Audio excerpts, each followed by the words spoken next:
नमस्कार बच्चों। अब हम वैदिक गणित में शुरू करें निखिलम विधि से भाग देना।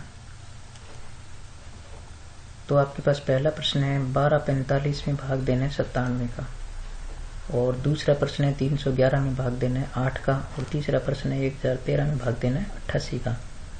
तो ये कुछ बातें मैंने पहले से लिख कर रखी है ताकि आपको एक साथ इनको बताया जा सके। तो आप देखें कि भाजक का आधार, तो भाजक यानी हम जिसका भाग देते हैं वो भाजक होता है। तो यहाँ पर हमारे पास भाजक है 97, यहाँ पर हमारे पास भाजक है 8, और यहाँ पर हमारे पास भाजक है 88। तो हम आधार भाजक का किस प्रकार से लें? 100 लिया है, यहाँ पर 10 लिया है, और यहाँ पर हमने 100 लिया है। तो इसको आप इस प्रकार ध्यान में रखेंगे कि यदि आपके पास संख्या 2 अंकों की है, ठीक है, यदि आपके पास 2 अंकों की संख्या है और वो 100 के निकट है तो हम उसका आधार 100 लेंगे। यदि संख्या 1 अंक की है तो आप आधार 10 लेंगे, और 2 अंकों की है तो हम आधार 100 लेंगे। तो ये लगभग इसमें सारे प्रश्न इसी प्रकार से दिए जाते हैं कि जो या तो सैकड़ा के नजदीक होती है, या हजार के निकट होती है, या फिर दहाई के निकट होती है। तो हम देखते हैं कि 97 बिल्कुल 100 के निकट है, तो फिर पूरक भाजक निकालेंगे। तो इसमें 100 में से 97 हमने घटाए तो 03 आ गया। 03 लिखने का मतलब है कि चूंकि हमारा भाजक जो था 97 उसमें 2 अंक थे, तो 2 अंकों की पूर्ति के लिए हमने इसके आगे 0 लगाया। और दूसरे में हमने पूरक भाजक लिया है, 10 में से 8 घटाया 2, क्योंकि 8 में 1 अंक है इसलिए 2 ही आएगा। तीसरे में हमारे पास है 88 भाजक था 2 अंकों का, तो देखो 100 में से 88 घटाया तो 12 आ गया। तो ये 2 अंकों में है, तो इसमें कुछ भी बदलने की जरूरत नहीं है। और ये भाग के फ्रेम आप पहले से जैसे मैंने बना के रखे, तो आप इसको थोड़ा ध्यान से देखेंगे तो सभी में हमने देखेंगे 1 2 3 खंड बनाए शुरू में, तीनों प्रश्नों में 1 2 3 1 2 3 खंड बनाए इस प्रकार से हमने। तो आप क्या करेंगे, सबसे पहले प्रथम खंड को भरेंगे। तो प्रथम खंड में लिखा जाता है भाजक। तो चूंकि हमारे पास भाजक है 97, तो हम यहाँ लिखेंगे 97। इसके ठीक नीचे हम लिखेंगे पूरक भाजक को, जो हमारे पास कितना है 03 है। और फिर हम भरेंगे तीसरे खंड को। तो तीसरा खंड हमारे पास है, जो ये तीसरा खंड है, इसमें हम लिखेंगे भाज्य के आखिरी उतने अंक लिखेंगे जितने की आधार में शून्य है। तो हमारे पास यहाँ आधार में शून्य 2 है, तो 1245 के आखिरी 2 अंक 45 जो है 4 और 5, वो हम लिखेंगे यहाँ पर। तो यहाँ पर लिख दें 4 5, थोड़ा सा खुला खुला लिख दें। और बाकी भाज्य में से बच गया 1 और 2, तो वो लिखेंगे यहाँ पर। अब बच्चों इसको थोड़ा ध्यान से देखें कि आप क्या करें, ये जो सबसे बाया अंक है इसको आप बिल्कुल ऐसे नीचे एरो बना करके और भागफल के नीचे यहां लिखें, ठीक है। तो भागफल के नीचे यहां लिख दें, और फिर आप क्या करें, इस जो 1 अंक हमने यहां पर लिखा 1 लिखा है, इस 1 को हम इससे गुणा करेंगे 03 से। तो 03 से गुणा करेंगे, देखो यहाँ पर 03 को 1 से गुणा करेंगे तो 03 ही आएगा, और खाली जगह को आप डैश से भर दें। यही प्रक्रिया यहाँ लगाएं। आप 0 में 2 जोड़ें तो आपको पता है कि 2 ही आएगा, और 2 को हम 03 से गुणा करेंगे तो ये आएगा 06, ठीक है। अब आप इनका योग कर दें, तो 5 और 6 11 का 1 हासिल हमारे पास 1 हुई, 4 3 7 और 1 हो गया 8। तो देखो इस प्रकार से ये भागफल आ गया और ये आ गया शेष पर। तो ये प्रक्रिया हमने ऐसे लगाई कि हमने जैसे ऊपर का सबसे बायां अंक आप ऐसे नीचे लेके जाएं, ठीक है।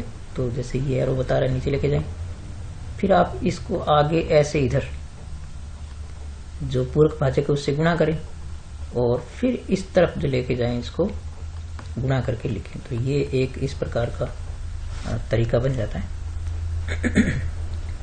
अब आप जो है वो दूसरा प्रश्न देखते हैं। तो दूसरे प्रश्न में हम आपको बताया था कि सबसे पहले हम पहले खंड को भरते हैं। तो पहले खंड में हमारे पास है 8, भाजक हमारा 8 है, 8 लिखेंगे। इसके नीचे एक पूरक भाजक लिखेंगे, और फिर हमने बताया था जैसे कि हम पहले तीसरा खंड भरते हैं।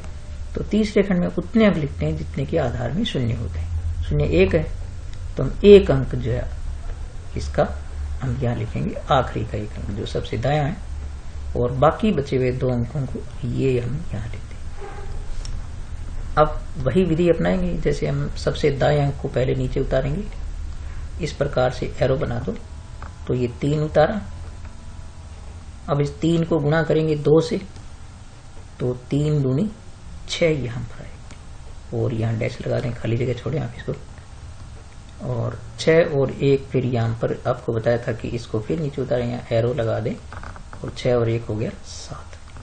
अब 7 को 2 से गुणा करेंगे, 7 दूनी 14, वो 14 आप यहाँ लिख दें, और इनका योग करेंगे तो आपके पास हो गया ये 15। तो यहाँ पर हमारे पास एक अजीब स्थिति बन गई है कि हमारे पास जो शेष फल है, ठीक है, तो जो शेष फल हमारे पास है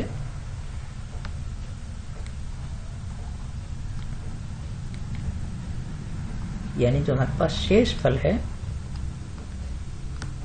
वो हमारे पास भाजक से बड़ा आ रहा है।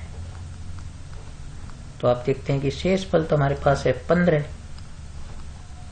और भाजक हमारा है 8 ही। तो यदि ऐसी स्थिति आपके पास आती है तो आप क्या करें, इसको थोड़ा सा आगे बढ़ा लें, इसको इनको नीचे बढ़ा लें, और ये करें कि ये जो सबसे शेष फल का दायां अंक है इसको आप यहां ले जाएं और इसमें ऐड कर दें आप।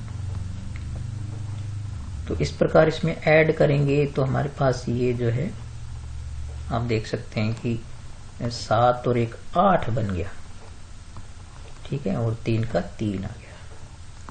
अब आप देखें कि ये बच गया हमारे पास यहाँ पर 5। अब आप क्या करें, इस 3 को वापिस 2 से गुणा करें, और 3 1 को आप 2 से गुणा करें वापिस, और यहाँ पर लिखें जैसे पूर्व में गुणा करते थे उसी प्रकार से ऐसे तिरछा गुणा करेंगे, तो 5 और 2 7, ये इनका योग कर दें आप इस प्रकार। तो देखें ये आ गया भागफल और ये हो गया शेषफल। तो ये प्रक्रिया केवल उन्हीं प्रश्नों में अपनानी पड़ती है जिनमें शेषफल आपके पास भाजक से बड़ा आता है। एक तीसरा प्रश्न और लेकर के और स्पष्ट करते हैं, आप इसको थोड़ा और ध्यान से देखें तो ये प्रक्रिया आपको समझ में आने वाली है। तब आपको याद हो गया होगा सबसे पहले खंड में हम लिखते हैं भाजक। तो भाजक हमारे पास क्या है 88 है, ये यहाँ पर 88 है, और पूरक भाजक इसके नीचे लिख देंगे जो कि हमारे पास 12 है। और फिर हम बढ़ते हैं तीसरा खंड। तीसरे खंड में उतने अंक लेते हैं जितने की आधार में 0 है। तो आधार में 0 2 है, तो भाज्य के आखिरी 2 अंक जो है वो दाएं ओर से यहाँ लिख देंगे 1 और यहाँ लिख देंगे 3, ठीक है। अब बाकी बचे अंकों को हम यहाँ लिख देंगे, बाकी बचे 1 और 0। अब वही प्रक्रिया अपनाएंगे, आप इसको बहुत सावधानी से नीचे लिखें 1, और इसको 12 से गुणा करें तो 12 एकम 12 हो गया। ये खाली जगह छोड़ें, आप यहाँ पर इसको डैश लगा दें, फिर आप इसको नीचे उतारें यहाँ पर, ठीक है। और 0 और 1 1 ही होता है, 1 को हम गुणा करेंगे 12 से, तो यहाँ पर लिखेंगे इसको 12 एकम 12। अब इसका योग कर दें हम, तो 3 और 2 हो गया 5, और इनका योग करेंगे तो ये हो गया 4। तो इस प्रकार से देखो ये आ गया भागफल और ये आ गया शेषफल। तो देखा बच्चों, ये जो एक विधि आपको याद रखनी है कि किस प्रकार से ये अंक यहाँ से यहाँ उतारा जाता है सबसे दायां, इसको फिर पूरक भाजक से गुणा किया जाता है और इस तरफ लिखा जाता है। तो ये प्रक्रिया जो है ना, ये सबसे पहले आप ऐसे शुरू करें, ये आप ऐसे नीचे नीचे उतारे, ठीक है। तो ये मैं एरो लगा के उतार रहा हूँ, ये पहले हम नीचे आए थे, फिर हम ऐसे ऐसे तिरछे चल के उसको पूरक भाजक से गुणा करने के लिए जाते हैं, फिर पूरक भाजक से गुणा करके और इस तरफ लिखते हैं। यहाँ पर देखो पहले हमने 1 को उतारा, फिर शेषफल इसके पूरक भाजक से गुणा किया, इधर 12 एकम 12, फिर हमने इनका योग किया 1, फिर 1 को हमने 12 से गुणा किया, फिर ये हो गया 12 एकम 12, और इनका योग कर दें, और ये योग तो यहाँ आता ही है। तो इस प्रकार से ये निखिलम द्वारा भाग करना आपको समझ में आया होगा। आप वीडियो बार बार देखें और वीडियो का फायदा ये होता है कि एक बार डाउनलोड होने के बाद आप उसको अपने फ़ोन में कितनी बार देख सकते हैं, आपका कोई खर्च नहीं होता है, उसमें कोई डेटा खर्च नहीं होंगे आपके। और बच्चों, मेरे जो वीडियो है, मेरे प्रयास हैं, मैं आपके अध्ययन के लिए जो कोशिश कर रहा हूँ, इसमें आप इस कार्य को आपको शेयर करें, लाइक करें और ज़्यादा से ज़्यादा अपने मित्रों तक पहुँचाएं, खुद भी सीखें। और यदि आप कोशिश करेंगे सीखने की और इनको देखने की, आगे भेजने की, तो मेरे प्रयासों को भी बहुत एक बल मिलेगा और आपको भी इससे कुछ सीखने को मिलेगा। और यदि रेगुलर क्लास लगती है तो भी इसमें क्या है कि एज आप इसको ट्यूशन के रूप में काम में ले सकते हैं। तो ये वीडियो तो हमेशा रहेंगे, तो आपको जब भी ज़रूरत पड़ती है आप इनको दोबारा देख सकते हैं और वीडियो को पेज रोक करके आप वहाँ पर से सवाल उतार भी सकते हैं। ठीक है बच्चों, अगले सवाल जो है वो चौथे सवाल से हम आगे नेक्स्ट वीडियो में देखेंगे।